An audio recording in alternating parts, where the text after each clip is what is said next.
for billionaires. So they've never wanted SNAP, and they don't want it now. But as again, they're using these 40 million innocent people as pawns. It's a disgrace. They can end it right now.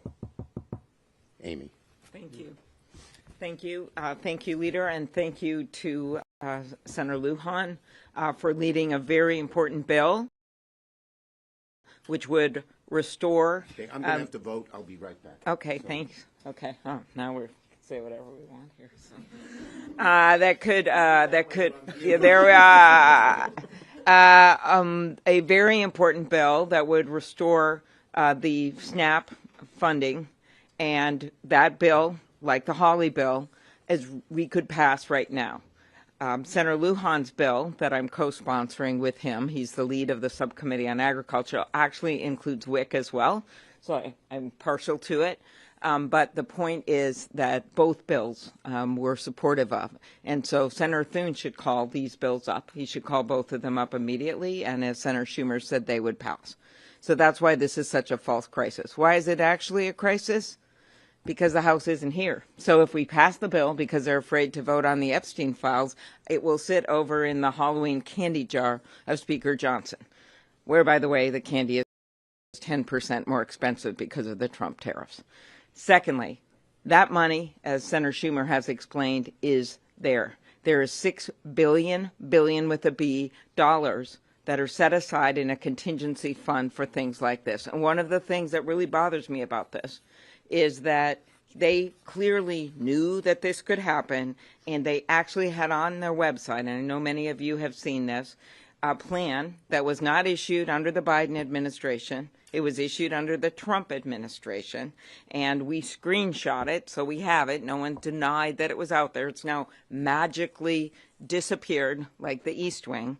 And it says this. It says, the receipts were these. This plan said, congressional intent is evident, congressional intent, that SNAP's operations should continue during a shutdown, and multi-year contingency funds are also available to fund participant benefits in the event that a lapse occurs.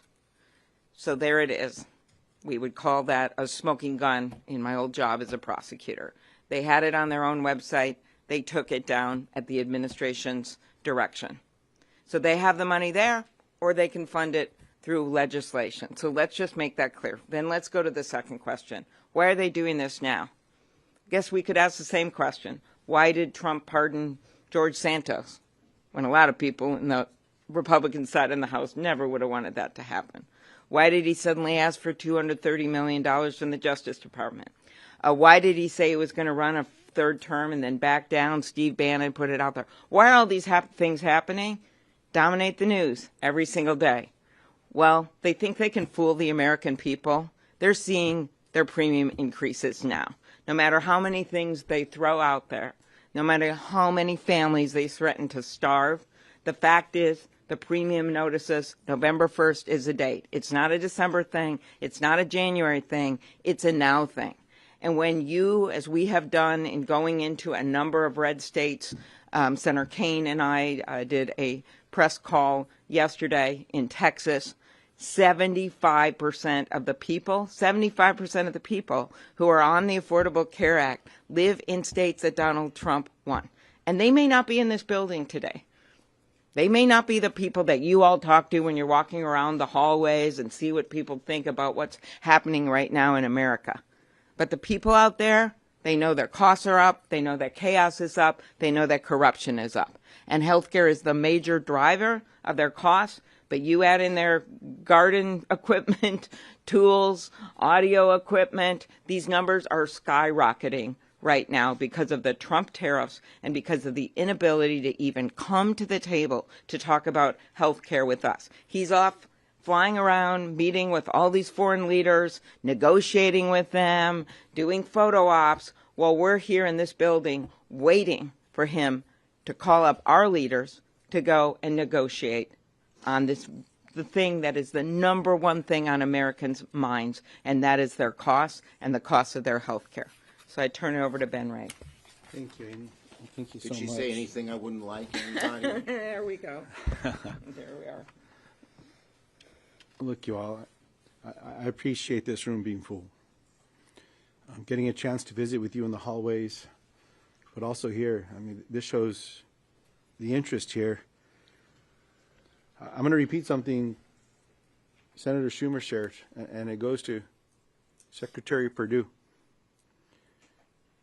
This funding for SNAP has never lapsed in the history of the United States.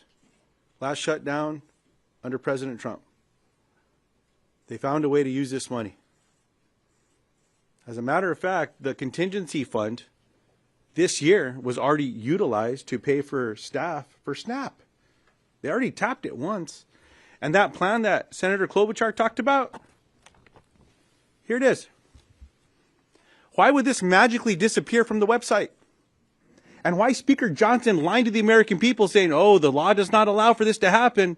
It's bullshit. I'll say it. I come from a small farm. I know the difference of good soil and the bullshit that goes in it, and this is the bullshit. Taking these plans down to try to lie to the American people and justify why it's okay for people to go hungry. 40 million people, plain and simple. 40 million people that are going to miss a meal in the United States of America. And I want to commend every one of my Democratic colleagues that is a co-sponsor of this legislation, and many of us that are co-sponsors of Senator Hawley's legislation, including all of my Republican colleagues. I was asked a question earlier today by one of the journalists about, what's getting in the way of this? Well, President Donald Trump, Secretary Rowlands, and now Leader Thune. He's not allowing a vote on a floor that has bipartisan support, and heck, it could just be a UC. Which Republican's going to stand up and object to their constituents eating? And by the way, while New Mexico is at the top of the list of states that will be impacted per capita of SNAP beneficiaries, Louisiana's in the top 5. Third. I'll remind you the state that the Speaker of the United States House of Representatives is from. I hope his constituents find him. I hope the Republican colleagues, I think Leader Schumer, you shared with us, it's 75 now. 75 House Republicans that have told the press something has to be done to prevent health insurance premiums from doubling. They should come to Washington, D.C. They don't need to wait for the Speaker to invite them. Come down here. Let's get together. If the Speaker doesn't want to get in a room, how about the rest of us get in a room? I'll close with this. Chuck, as I turn this back to you. We had a governor from New Mexico, Bruce King, cattle rancher. And he always used to tell folks, if you can't come up with a solution, sometimes you need to lock them up in a barn until they come up with the solution. Well, Mr. President, come back from jetting around the world, get back to the White House. President Trump said it's up to a president to prevent a shutdown. He said it does not bode well for presidents if there's a shutdown. Well, come on back. Bring everyone back. Let's get this done. But in the meantime, all that needs to happen is for Secretary Rowlands to say, no, we're going to use this fund. We're going to pay people food. Or we're going to pay for this program to get people food. It can happen right now. There doesn't even need to be a vote. But if they want to vote, bring one of these bills up. I'm confident it'll pass the Senate floor. Maybe that'll force House Republicans to come back. Okay, questions on this subject first. Yes. You've said that there are legislative solutions. Obviously, you said that the administration should tap into the contingency fund. But come the weekend, if SNAP does run out, tens of millions of Americans will go hungry. Are you getting a sense from your Democratic colleagues that the pain of that and other aspects of the shutdown might outweigh this fight? My Democratic colleagues are united in the fact that Trump and the administration can do this, not this weekend, tomorrow, today, right away. Every Democrat is a sponsor of Lujan's bill, and that's how we feel. Yes? Thank you so much. Irrespective of the dispute on whether USDA contingency funds can be used for SNAP benefits... It is not, wait a minute, excuse me. It is not a dispute. It is fact they can use it, and the Republicans say it. Okay, but there's, only $5 or $6 billion, and it's not cost $8 billion monthly just to administer. I mean, if anything, it would only last. It does not cost $5 or $6 billion to administer. There's enough money to start feeding people right away. $6 billion's a lot of money, and they're using it for other things. $20 billion for Argentina, hundreds of millions for Kristi Noem's plane. Who are we kidding here? Yes. What happens once it runs out? If it only lasts 2-3 weeks, do the tax fold then? the bottom line is they can fund it just as in 2019, just as in other shutdowns, for a long period of time. And they also, if Go ahead. the contingency fund, which is $6 billion, which gets you nearly a month, 3 weeks, runs out, then they can pass Senator Lujan or Senator Hawley's bill, both of which we support. We know that there'll be 60 votes for that. Why aren't they calling it up? They're not calling it up because the House isn't here to pass it. That's the way it works. The House would have to come here. They probably would have to vote on the Epstein files, but they're choosing to let kids go hungry instead of having to vote on the Epstein files. There's no doubt about it. They have been out for 6 weeks on vacation. Just think, if they have all this money for Argentina and all this money for other things, they have enough money to keep funding SNAP. And they know it. And I just want to say what Lujan said. Johnson just lies. He lied about on immigration, on the undocumented. He's lying about this. He just outright lies, plain and simple. It is not illegal, and his own president has done it. Yes. Are talks ticking up as Thune indicated? Is there any conversation, any negotiation whatsoever happening behind the scenes? And if so, can you enlighten us on Yeah, there are occasional talks between Democrats and Republicans on this issue, but our Republican colleagues don't seem to be offering anything different than what their leadership has had so far. We hope that will change. Yes. Thank you, Mr. Mayor. Understanding what you're saying about Republicans' options here for SNAP and the contingency funds, are you saying Democrats have no responsibility for the fact that We are saying the Republicans can fund it now, and they're using these people as hostages. Plain and simple. Next. That's the answer. The answer is they can fund it right now. Okay? Right now. And by the way, we don't want to pit health care and food. They do. We think you can have both. Yes. On SNAP and on the ACA, Leader Thune said yesterday he had just spoken to President Trump and that the president would be willing to sit down with you next week to talk about ACA subsidies. Is that an acceptable offer for you? If the government opens, by the way, is that an acceptable offer for you? We've always said, they always say, do it later.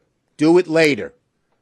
Later, to quote Martin Luther King Jr. in his letter from the Birmingham jail, means never. They have had since March to do this. They've voted 3 times against it. So this idea, do it later, been there, done that. We have to do it now. The window opens. Thank you, everybody. On this subject? Look, the bottom line is very simple.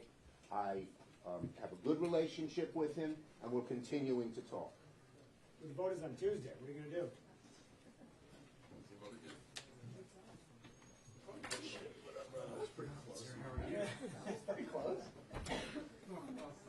You live through crazy days, sir. Time to do this. Hey, I'm sure you don't want to. No, I'm good because I'm not. No votes. Okay. Thank you.